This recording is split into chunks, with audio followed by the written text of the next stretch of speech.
Yes, yes. Welcome in. It's the Tim McKernan Show podcast. Brought to you by James Carlton of the Carlton State Farm Insurance Agency, online at carltoninsurance.net, 314-961-4800. Brought to you by Seth Goldcamp of Design Air Heating and Cooling, online at designairservice.com. And by Mark Hanna of Evergreen Wealth Strategies, online at evergreen-ws.com. Jackson wants to start out today's podcast with an apology to the audience, both for no YouTube last week and running, 18 minutes late today. Well, you said you wanted to spend about 5 minutes on this apology, so go ahead, but no more than 300 seconds. Thanks. Okay, yeah, no problem. Last week was on me. It was Unbelievable. Lack of foresight. Fucking garbage. Before the holiday break. Fucking garbage, man. To get the YouTube software My mic off. up and running, so that would be good. So when we return, we could do QFTA live on YouTube. My lack of foresight cost us a YouTube live podcast last week. Luckily, we're going to be back. We're currently back on it right now, so that's a nice development, but doesn't excuse. No, it doesn't. Nor does it justify my lack of foresight.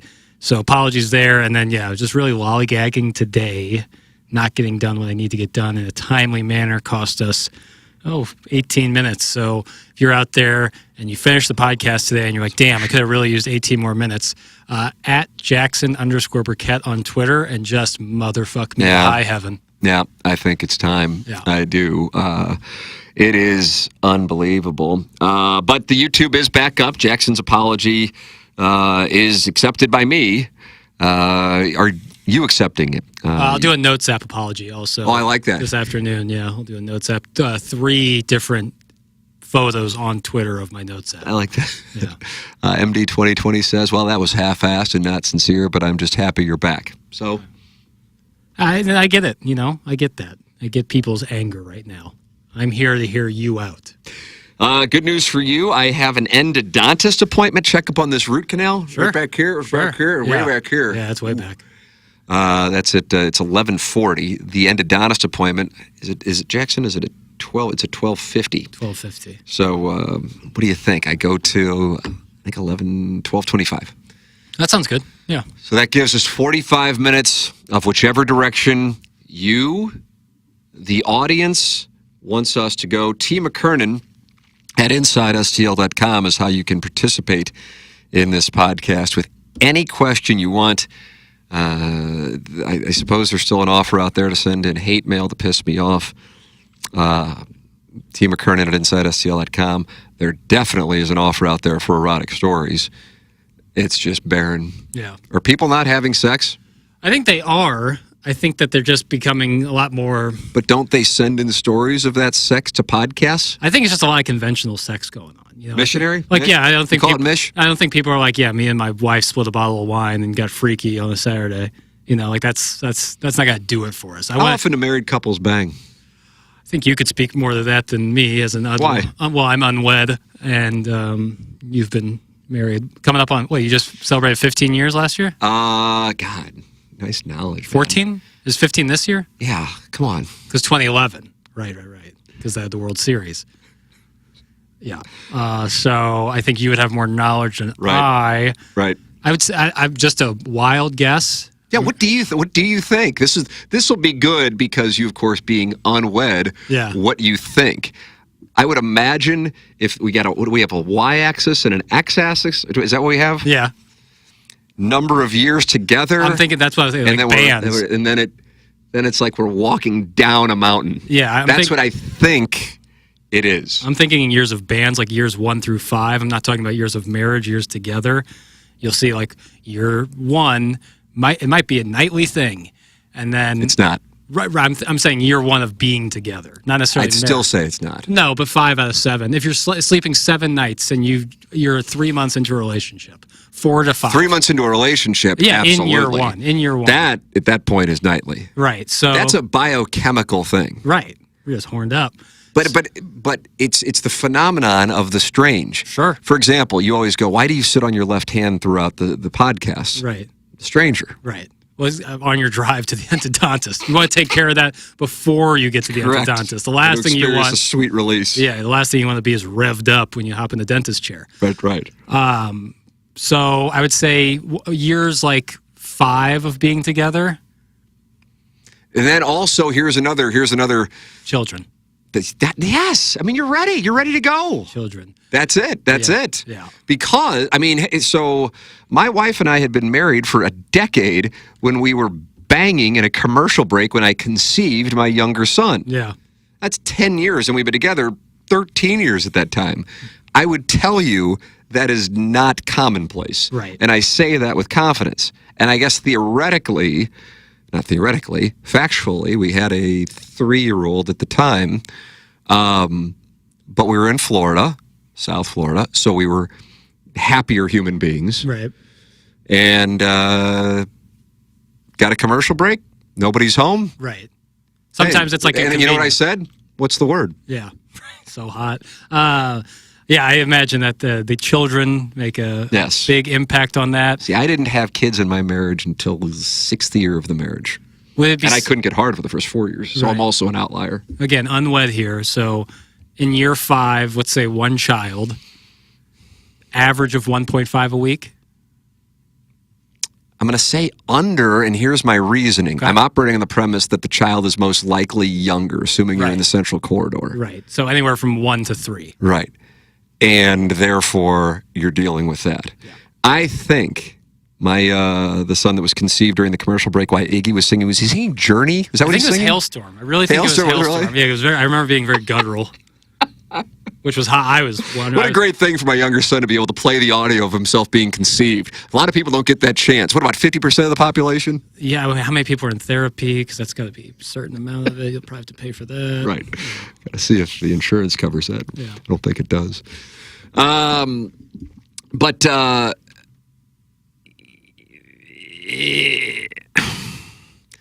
if you have a child who is under the age of 3, and I'm approaching under the age of 4, he'll be 4 here in a couple weeks, that is an issue. Now, I don't know. I really want to get a graph together here. Yeah, right. If once the kids are at, I don't know, let's say 7 and above, and bedtime is more of an autopilot experience. Yeah, And then around 12, I understand they start to hate you, I think is the math. that sounds right. Then at that point, you can. Yeah. But Please. do you want to? Do you want to at that point? Has somebody grown themselves a fuck bump? Yeah. Does somebody have a side piece with filler? Yeah. Is somebody going on work trips Right. to seminars for needlepoint belts? Is somebody's custom medicine not arrived in the mail yet? Oh, yeah, that's a factor too. Custom sure. medicine. Yeah.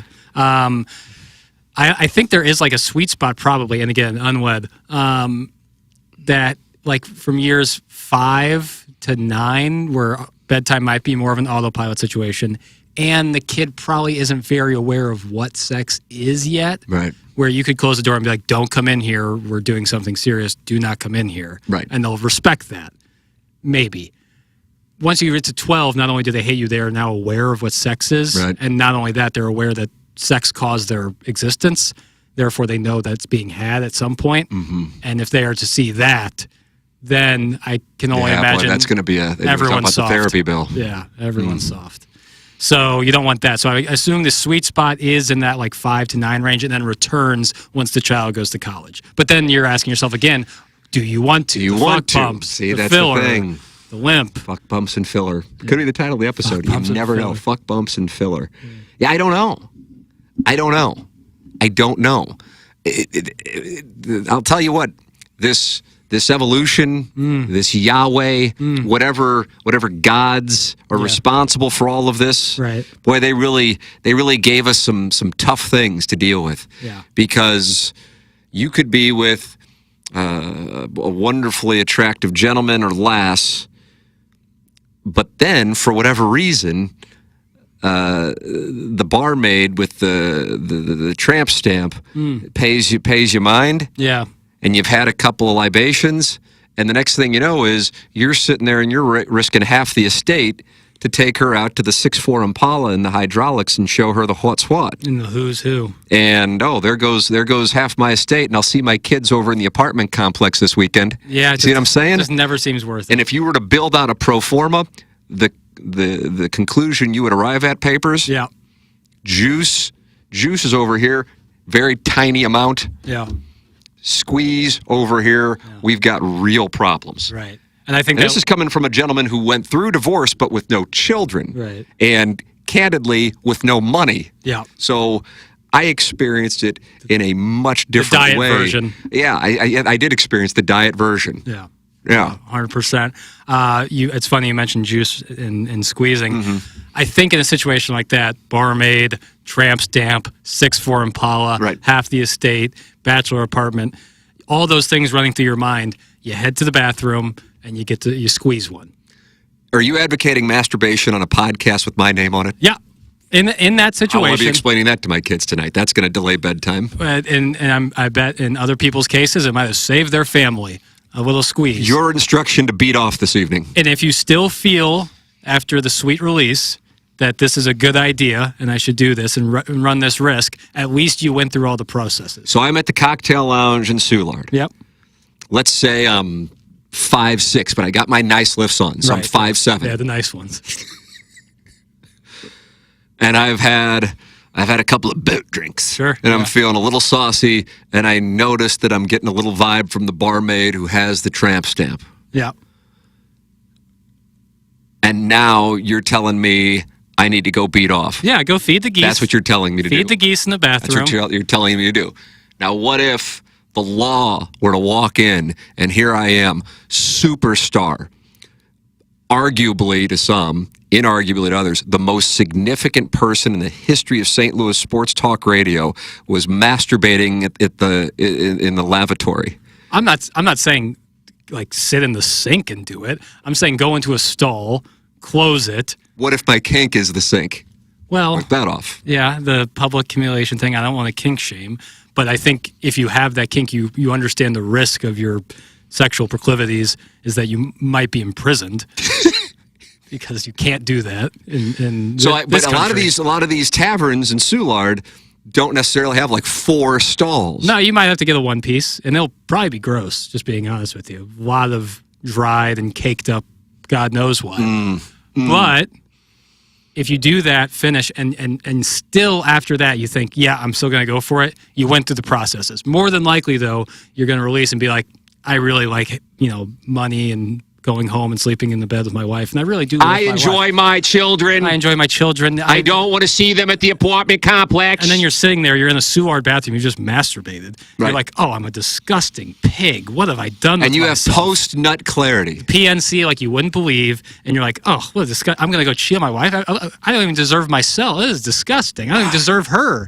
And now you go home. Unbelievable. Now you go. I've learned more Yeah. on this podcast than I did in the 4 years probably not at St. Louis U High, but the 5 years I spent at the University of Missouri. Yep, I think it's. You need to be teaching a course. You need to be the Dr. Phil of St. Louis. You can Yeah. talk hoop rock, and you can talk beating off in Soulard, Yeah. and you'd have a full class. Yep, and then you finish up, clean yourself off. You just get loaded up. You Uber home. You tell the wife, you don't know this, ma'am. You don't know this, my sweet love, but I saved the family tonight. And then you go to bed in a drunken stupor.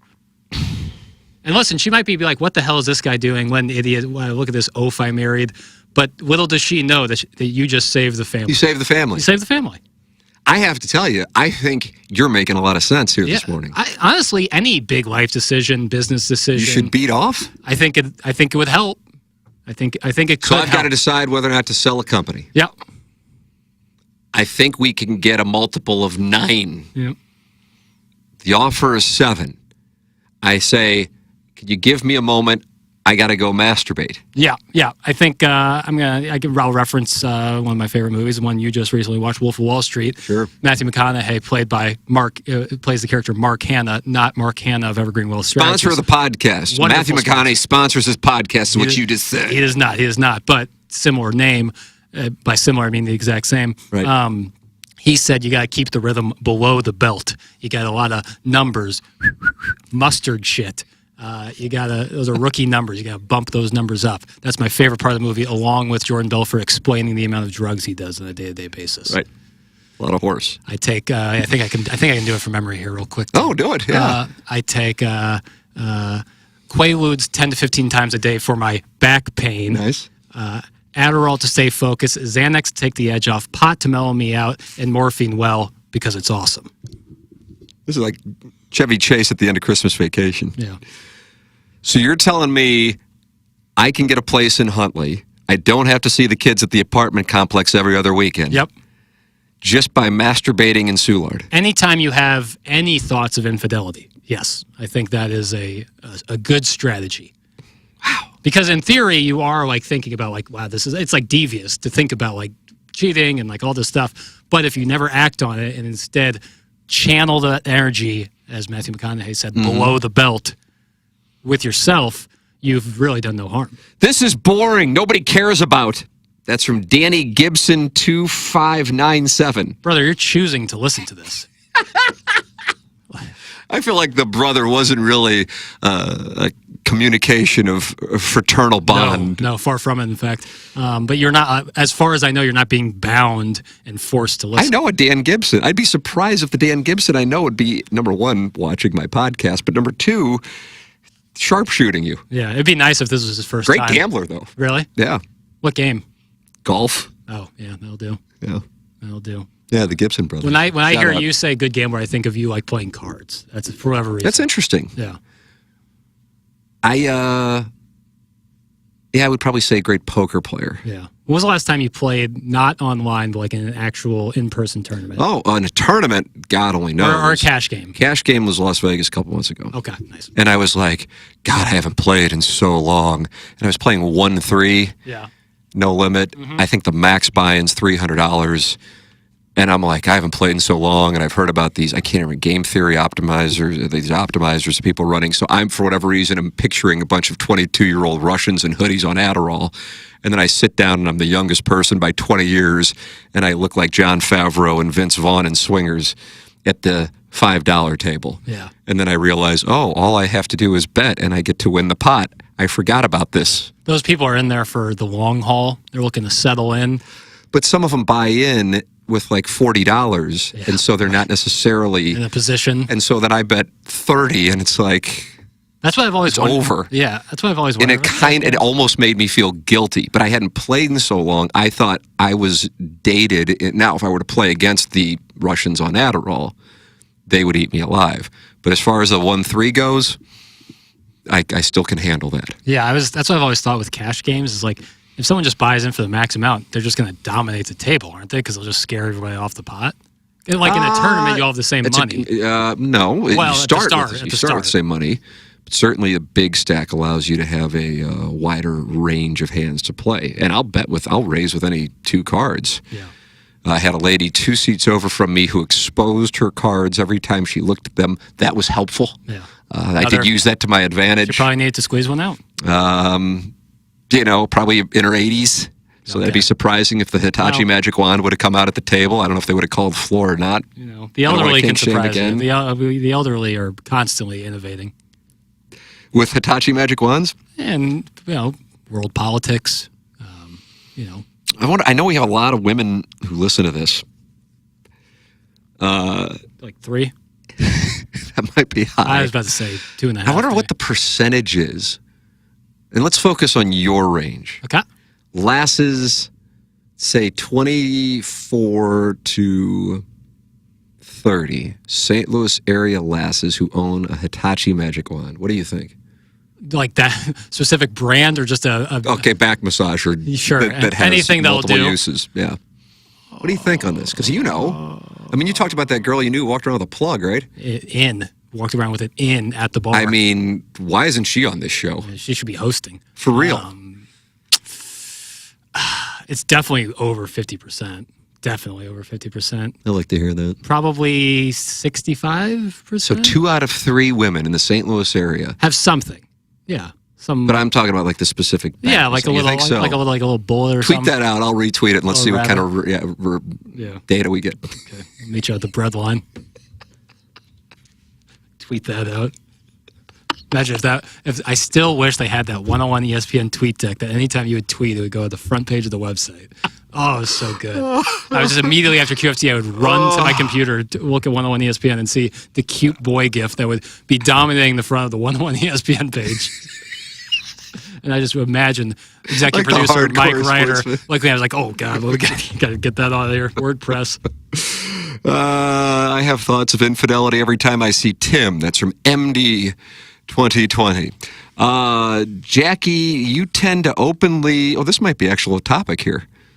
Got to monitor for the endodontists. All right, we got 22 more minutes. Jackie, you tend to openly disagree with Doug, especially when Tim is not on the show. Do you feel comfortable disagreeing with Tim on the show? Honest question. That's from Cal's Pals. I texted you guys. I texted you.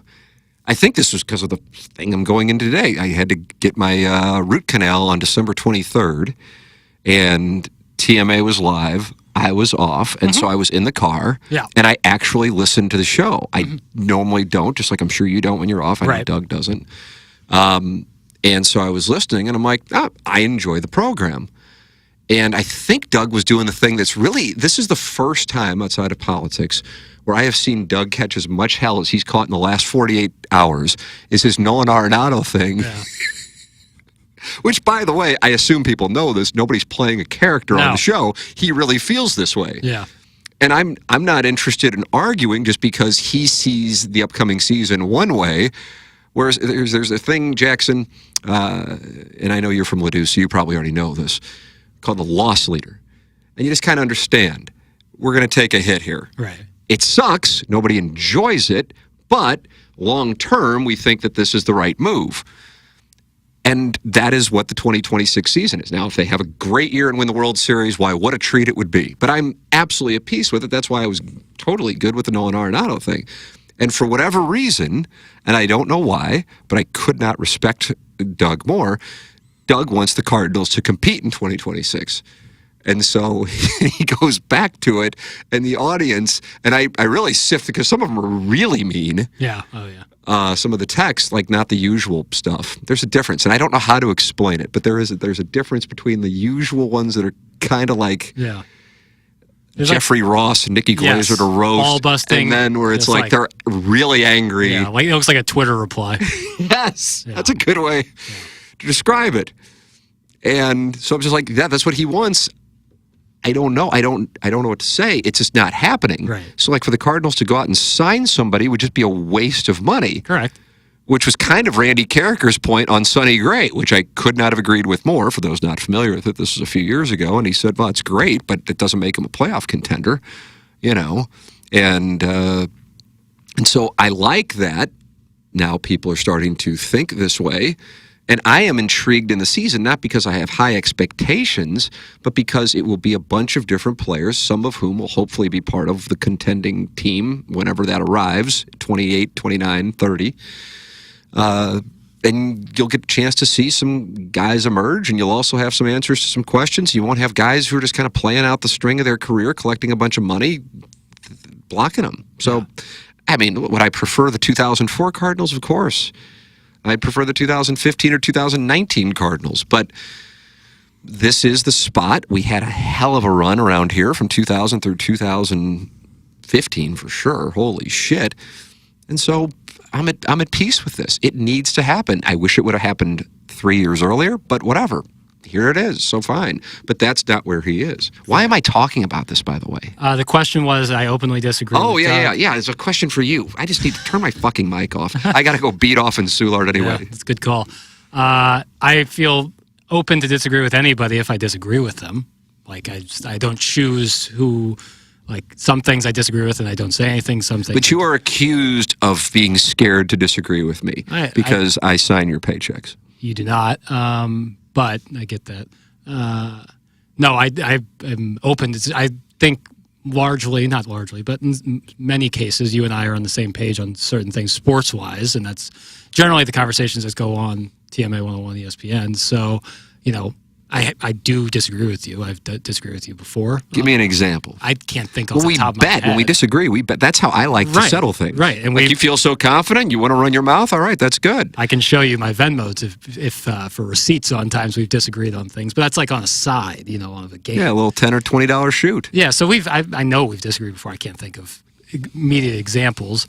And then in the case of like the Doug thing, especially with the Cardinal thing, yeah, I disagree with him vehemently on that. But I also think. And I want to reiterate what Tim said earlier, none of us are playing characters, but I do think it's good for the show that Doug has, because I think there's a section of the Cardinal fan base who maybe not have the exact same thoughts that Doug has in this, but like are all like just like don't want to accept the fact that it's going to be a terrible season. And so like for discourse on the show, whether with texters or us in the studio, it's good to have like essentially like devil's advocate in a way. Couldn't agree more. You want people to, number one, not really care if the audience comes after you. Right. That is huge. I talked about that specifically with you because you joined the show at age 22, I guess? Yeah, 22.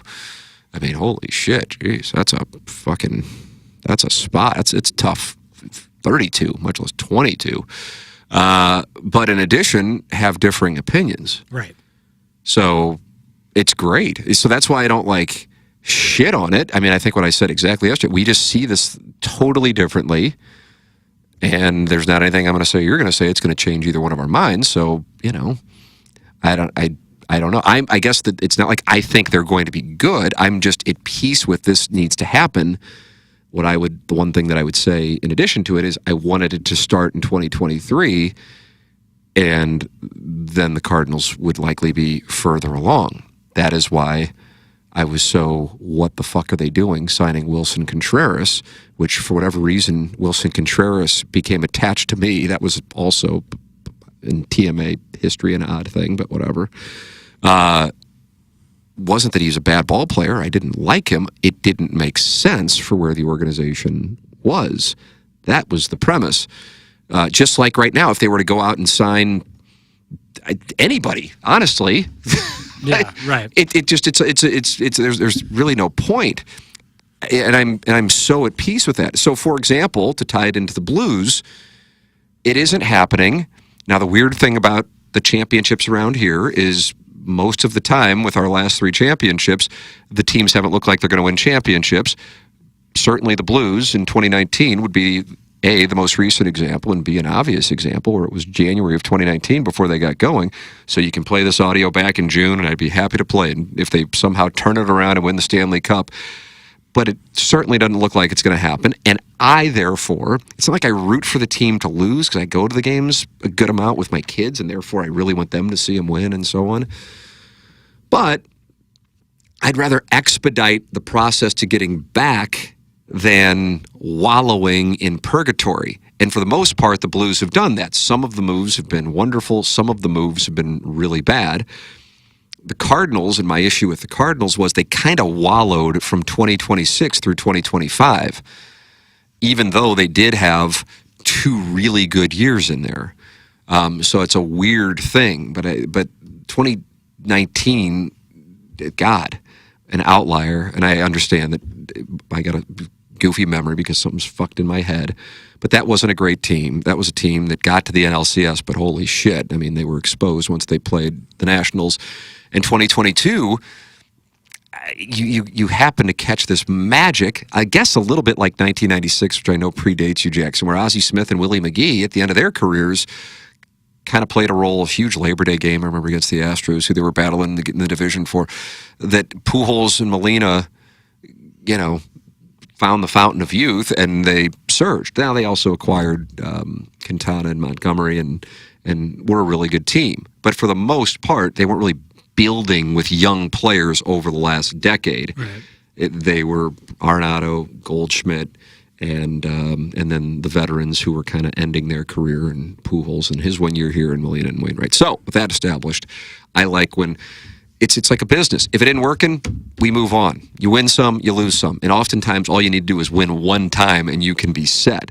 But if it isn't happening, you try, you move on.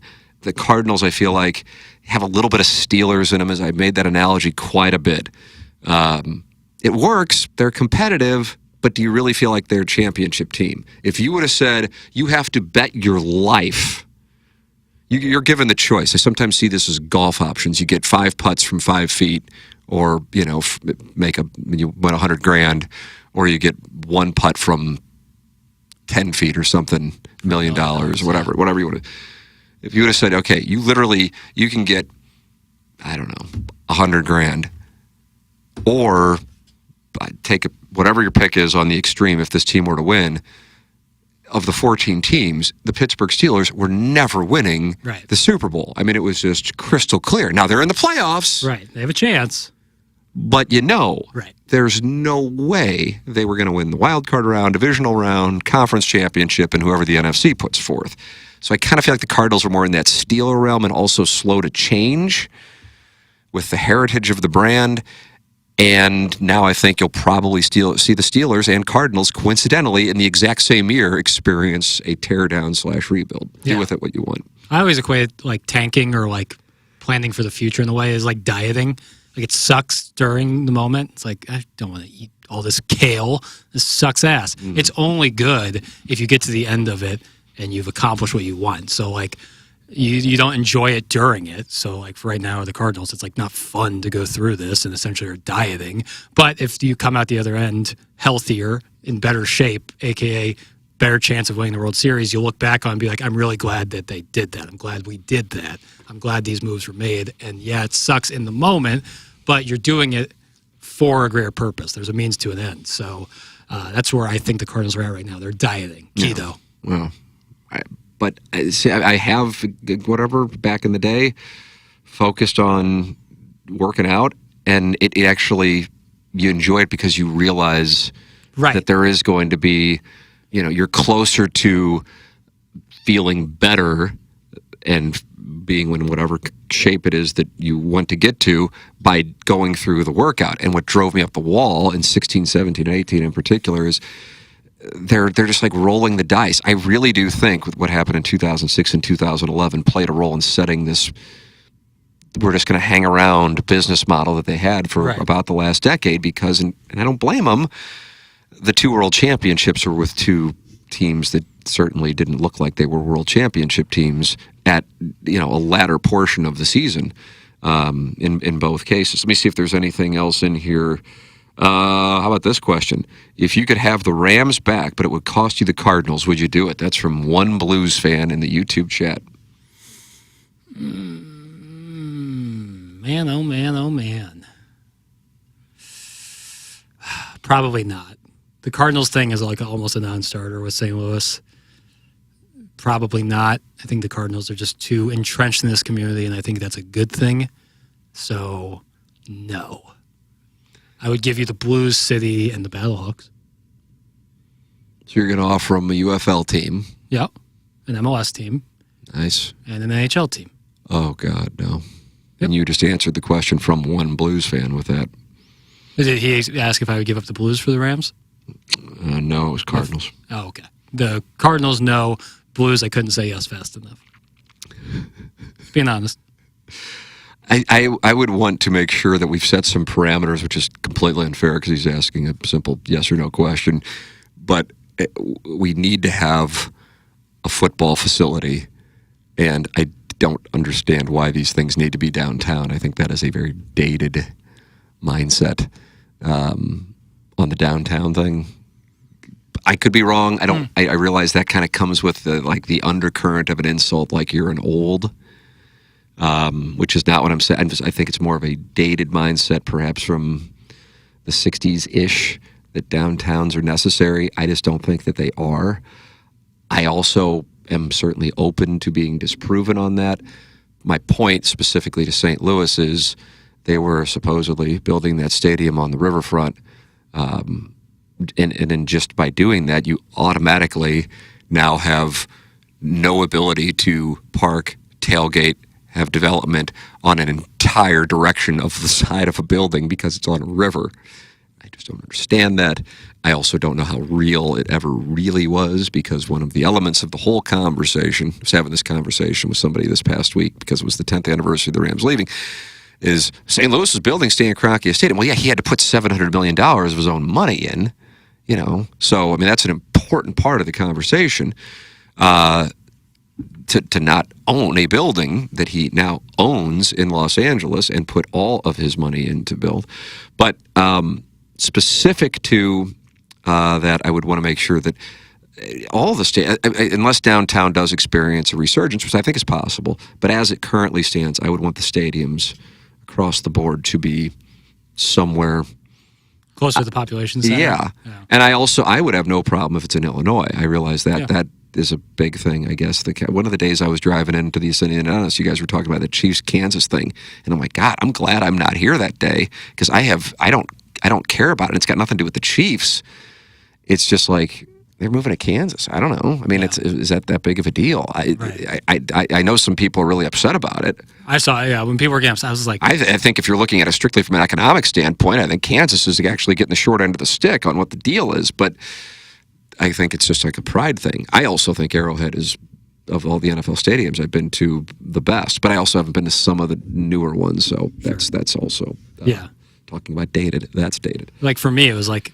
Yeah, the team I grew up loving and rooting for and spending way too much of my time invested in moved 2,000 plus miles away. So you guys moving 20 minutes down the road just based on essentially arbitrary border is unimportant. State line road, State line road. Rockhurst. Yeah, I know for tax purposes and financial reasons it does have impact, but I was like, yeah, you're singing to the wrong bird over here.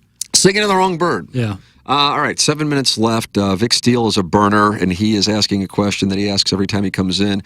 Any reason Iggy can't be part of the show when you do it? Yeah, he was part of the show, I think, 3 weeks ago, if I'm not mistaken. Yes.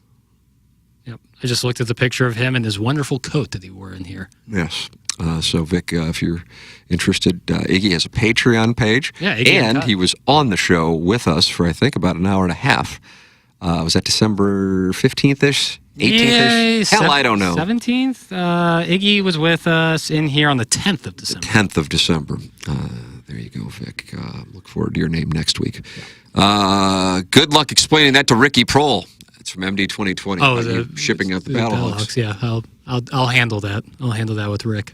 All right, I got to Soulard. Now where do I go? Well, first you have to find the barmaid. From Mo to Gucci. You know, this isn't just, I'm not telling people to just go to Soulard and masturbate. This is a process, you know. But I mean, I'm going to isolate this from one of my burners and say, I really love listening to @T McKernan. He is so great, period. Right. But who is this? Is it STL Burkett? On Twitter, it's Jackson_Burkett. Got it. Who is this? I was listening to the podcast in my car with my kids, and all he kept talking about was masturbating in Soulard. How should I explain that to them? CC at 101 ESPN. See, I've imagined that, but I like the idea better that you forgot to switch to your burner account, so it's just T McKernan tweeting that out. I'd be happy to do it. And be like, oh, shit. I find the performance art that I don't actually think is performance art on Twitter to be one of the most fascinating elements of American culture in 2026 and something that will be studied by classes in less than 2 decades, maybe approximately a decade, in an attempt to explain what the fuck happened here. Yeah.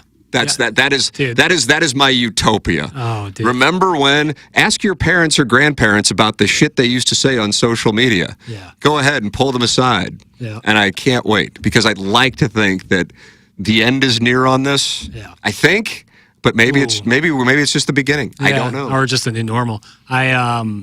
I did Twitter recently, or maybe people just discovered this, or maybe this is a new thing that Twitter/X had come up with, is like you can click on an account and show where the like place of origin was, either when it's created or now. And like so many of the reply guys in there that are causing all the shit, you're like, this is from Russia, this is from the Middle East, this one's from India, this one's from China. You're like, oh, okay. So all these people who are replying to tweets and getting 80 comments under them, you're just responding to some guy, or more likely a computer program, in the Eastern Hemisphere. Which opens some people's eyes, but then you go back on Twitter and it's the same shit. So what are you gonna do? Can't win them all. Truly, what are you gonna do? Yeah, guys, is there a bad seat at Chaffetz Arena? Really? No. I don't think so. I've sat all over that arena, and it's... Is that right? Oh, yeah. Since it was awesome because it was built kind of when I remember going to like my first game there when I was in 6th or 7th grade, so 12 or 13 years old, and have gone to probably 15, 20 games since. Always a good seat, always a good time, and great parking. I've seen concerts there. Great concerts. Great concert. I love going. I almost thought, I was like, maybe I'll take the boys to the game, the Fordham game last night, just because I like watching them play. And it always surprises me how close it is. I always think, like, when I get off the highway, I'm like, oh, it's like pretty far away from Enterprise. Like, you're getting off considerably earlier off 40 than you would. You're right. On, yeah, and I forget that. On you. All right, it's 12:17, and I got to go. Because if you answer one more question. I know, that's exactly right. And I want to, don't get me wrong, I want to, but I know I can't not be. And all the guy's going to do is put that ice thing. Have you had that? You probably haven't had that done yet. I've never had a root canal. Oof. When you got a nerve that needs to be removed, they put this ice thing on your tooth. Ooh. And if it's flared up, pack a lunch, hurts brother. like hell. So he's going to test the tooth that has had the nerve removed, and I'm pretty confident that it'll be no problem, and I will be out of there by 1 o'clock. But either way, I got to be there by 12:50, so I can't run late. Jackson was listening today and really do what to know your stats playing hoops back in the day. Maybe you can talk about that on Movie Boy. Yeah, Movie Boy's already recorded, so maybe next week. But the stats that were probably read on TMA were probably pretty accurate. How about that? That's available. I didn't that much clock, and it's hard to come into a game and easily score. And also, when you're in a position like mine, like you make one mistake, you're probably coming out. So is that right? The coach had a quick hook. Not a great place to be when you're trying to play freely. But again, if anyone has questions about my ability, you can fuck around and find out. Yeah, Jackson, you're playing everybody for $1,000. That's the deal. That's a little rich, but if they're like, why am I to make you an offer in which I would bank million? I would need to see. And I would only require 90% of the profits. I need to see my competition. Free rolling for 10%. Because if it's like some guy who used to play at MoBap who would eat my lunch back in the day, and no thank you, I won't be playing for $1,000. But if it's some heavier person who maybe hasn't played in 10, 15 years, I'm pretty confident I'm going to beat that ass. Oh, I'm like Andy Garcia and Landman for $400 million. I'm in. I'll wait this one out. I see a dead fish in the water.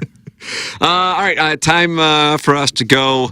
I would have loved to have stuck around for another 3 or 4 hours. That was my fault. Yeah, thank you. We lost 18 minutes because of Thank you. Always, you can email in about anything. Vic Steele, you can come up with another AOL account. Yep. T. McKernan at InsideSTL.com. Anything and everything is welcome. TMCKERNAN at InsideSTL.com.